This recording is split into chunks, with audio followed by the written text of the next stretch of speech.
कल्पना करा, तुम्ही तुमच्या स्वतःच्या देशात जन्माला आलात, पण तुम्हाला माणूस म्हणून जगण्याचा हक्कच नाहीये.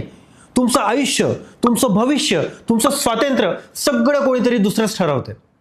तेव्हा हे फक्त अमेरिकेतील गुलामाचं वास्तव्य नव्हतं, तर भारतातही हजारो वर्षांपासून चाललेली एक अदृश्य गुलामगिरी होती. आणि हीच गुलामगिरी उघड करून दाखवणारं एक पुस्तक आज आपण उलगडणार आहोत, आणि ते म्हणजे गुलामगिरी.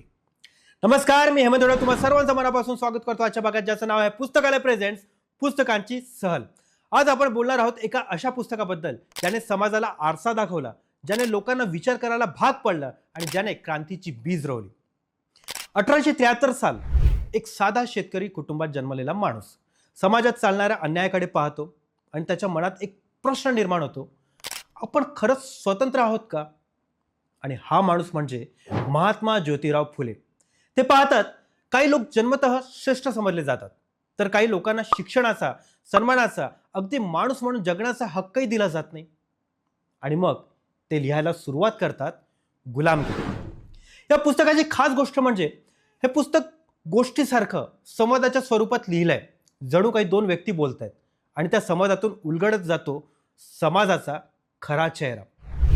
फुले या पुस्तकातून थेट प्रश्न विचारतात, धर्माच्या नावाखाली लोकांना गुलाम बनवणं हे योग्य आहे का?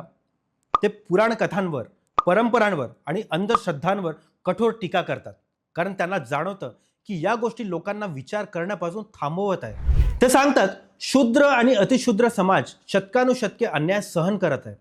त्यांना शिक्षण नाही, त्यांना सन्मान नाही, आणि सर्वात मोठं म्हणजे त्यांना त्यांच्या हक्कांची जाणीवही नाहीये.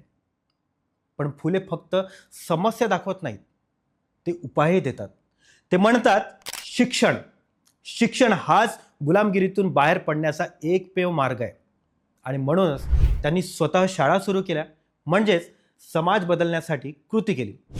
तर मित्रांनो, आता प्रश्न असा आहे की आजच्या काळात गुलामगिरी वाचायचं का? तर उत्तर आहे हो, आणि खूपच गरजेचं आहे. कारण आजही आपण कधी कधी जाती, धर्म, परंपरा यांच्या नावाखाली लोकांना वेगळं पाहतो, आणि आजही आपण प्रश्न विचारायला घाबरतो. आणि म्हणूनच फुले आपल्याला शिकवतात, विचार करा, प्रश्न विचारा आणि अन्यायाविरुद्ध उभे राहा. गुलामगिरी हे फक्त एक पुस्तक नाहीये, तो एक जनजागृतीचा आवाज आहे. तो आपल्याला विचारायला भाग पाडतो, आपण खरंच स्वतंत्र आहोत का? आणि जर उत्तर नाही असेल तर लक्षात ठेवा, बदल घडवण्याची सुरुवात आपल्यापासूनच होते. जर ही सुरुवात तुम्हाला करायची असेल तर हे पुस्तक आजच वाचा. याची लिंक खाली डिस्क्रिप्शनमध्ये दिलेली आहे, तुम्ही ते पुस्तक घेऊन हे नक्की वाचा. जर मित्रांनो, जर हा व्हिडिओ तुम्हाला आवडला असेल तर लाईक करा, शेअर करा आणि चॅनलला सबस्क्राईब करायला विसरू नका, कारण अशाच आणखी प्रेरणादायी कथा आणि पुस्तकांचे रिव्ह्यू आपण घेऊन येणार आहोत. तोपर्यंत काही ना काही वाचत राहा, कारण वाचाल तर वाचाल.